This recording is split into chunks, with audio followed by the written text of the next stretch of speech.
akhlak Nabi itu bisa buat orang yang benci sama beliau jadi jatuh hati kepada beliau. Kalau kita udah jatuh hati jadi benci. Kebalik. Nabi orang yang marah kepada beliau jadi jatuh cinta. Kita hampir jatuh cinta jadi marah. Kebalik nih akhlaknya. Berarti kita harus belajar banyak nih dari Rasulullah tentang akhlak. Beliau tuh bisa bikin seorang perempuan yang suaminya baru terbunuh, ayahnya terbunuh, pamannya terbunuh, saudaranya terbunuh dalam perang Khaybar. Yang dia bilang orang yang paling saya benci di muka bumi adalah Muhammad. Terus tiba-tiba yang namanya Muhammad datang menghampirinya di dalam tendanya, ditemani oleh beberapa orang sahabat. Lalu kisah itu diriwayatkan, Nabi datang dengan raut wajah yang penuh empati. Dengan raut wajah yang penuh empati. Bukan raut wajah orang yang sebagai pemenang perang. Kan Nabi menang perang waktu itu. Sebagai seorang tuan, bukan. Yang empati. Yang kayak sahabat banget gitu. Datang Nabi duduk di sebelah Sofia. Sofia diam aja, marah banget. Cuma dia gak bisa ngapa-ngapain karena dia berstatus tawanan perang. Mau gimana coba? Mau dia tusuk? Gak bisa, dia sendiri. Dan dia takut bahwa dia akan diperlakukan seperti umumnya orang memperlakukan tawanan perang. Karena dia belum paham, belum kenal Rasulullah. Dia kaget ketika Rasulullah SAW minta maaf sama dia. Kaget, gak ada cerita orang dalam perang yang menang minta maaf kepada yang kalah. Ada gak cerita kayak gitu? Gak ada tuh.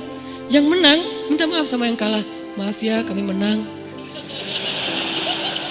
Jangankan perang, sepak bola aja susah nyari yang kayak gitu kan ya. Ini akhlak nih untuk kita teman-teman di Bandung dengan Persibnya. Nanti di Jakarta dengan apa Jakarta teh? Persijanya. Nanti yang menang siapapun yang tanding, maaf ya menang. Dari mana lo akhlak kayak gitu? Rasulullah. Karena yang itu lebih serius loh daripada bola. Bola kan cuma permainan, entertain, olahraga kan. Gak seserius perang. Perang itu serius. Kalah itu meninggal artinya terbunuh. Kalau kita kalah paling ya kurangnya apa? Nggak dapat skor gitu, nggak dapat poin. Kalau itu kalah terbunuh. Nabi datang minta maaf dengan ekspresi empati yang tinggi, yang dalam. Nabi itu kayak ngerasain banget perasaan Sofia.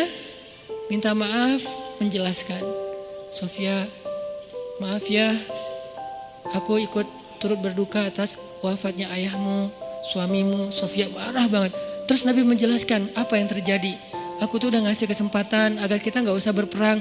Tapi mereka terus menyerang. Maaf ya, ngejelasin lagi. Maaf ya, ngejelasin lagi. Berjam-jam. Seolah-olah Nabi yang minta pengampunan kepada Sofia. Seolah-olah Nabi itu tawanan perang. Minta maaf, menjelaskan kejadiannya. Minta maaf, menjelaskan. Terus kayak gitu dengan ekspresi serius. Dan kelihatan banget lah. Ucapan dan ekspresi orang yang jujur kan kelihatan ya. Jujur bahwa beliau tuh empati banget. Bahwa beliau juga berduka. Terus sampai Sofia dari yang tadinya lihat ke bawah nunduk marah. Lama-lama ngelihat ke arah Rasul. Ngelihat ekspresi Rasul serius banget, malah dia jadi kasihan. Sampai akhirnya dia jatuh cinta kepada Rasulullah SAW. Kata Sofia, ketika Rasulullah SAW datang kepada saya, waktu itu dia adalah orang yang paling saya benci di muka bumi. Tapi dia terus meminta maaf dan menjelaskan. Meminta maaf dan menjelaskan. Sampai akhirnya dia menjadi orang yang paling saya cintai di muka bumi. Akhlak Rasul. Rasulullah gak mengatakan Allah berfirman wahai Sofia. Enggak, belum ke sana. Akhlak dulu, baru nanti ajarin. Tarbiyah namanya kan ya. Sesungguhnya di dalam Al-Quran ada ayat tentang orang-orang yang kafir yang telah mati terbunuh.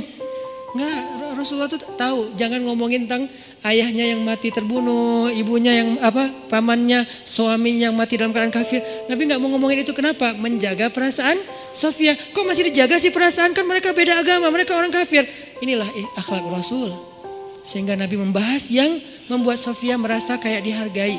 Sebagai seorang janda, sebagai seorang perempuan, sebagai seorang yatim. Sebagai seorang tawanan. Sehingga dia takjub dengan akhlak Nabi. Akhirnya dia cerita, ya Rasulullah, belum beriman udah manggil, ya Rasulullah, saya pernah bermimpi bahwa dalam mimpi saya melihat ada rembulan di atas kota Madinah, lalu jatuh ke pangkuan saya. Jibril turun bilang ke Rasulullah, apa maksud dari mimpi itu? Tahu gak Rasulullah apa maksud mimpi? Apa Jibril? Maksudnya rembulan itu kamu. Maksudnya dia akan jadi istri kamu di dunia dan akhirat. Rasulullah langsung, aduh gimana ya? Rasulullah juga orang yang ra'fah banget tuh. Bil mu'minina ra'ufun rahim tuh Rasulullah. Gak enak, kan dia masih janda baru meninggal suaminya. Masa saya lamar gimana ya? Kata Jibril, ya Rasulullah, Allah suruh engkau melamar dia untukmu. Menjadi istrimu di dunia dan di akhirat. Rasulullah dengan gak enak hati mengatakan, Sofia, aku ingin melamar kamu. Sofia, gimana ya? Itu mah cewek ya. Saya mencoba untuk menghayati kisah ini dari angle cewek elegan ya. Bukan cewek biasa, oh boleh gak apa-apa sih, gue sih enggak. Cewek elegan, cewek terhormat, cewek yang soleha walaupun belum beriman. Pasti dia gak akan bilang, Alhamdulillah Masya Allah, A-nya panjang gitu kan ya. Terus pakai emoticon berderai-derai, enggak. Dia terhormat. Dia akhirnya, saya terserah gimana baiknya aja, menikahlah Nabi dengan Sofia. Modalnya apa? Akhlak. Bukan mahar yang besar, bukan akun sosial media followersnya paling banyak, bukan eksistensi, bukan gaya-gayaan, bukan datang bawa mobil mewah, datang bawa akhlak. Ini kayaknya modal kita belajar juga nih gimana cara ngelamar calon istri, akhlak.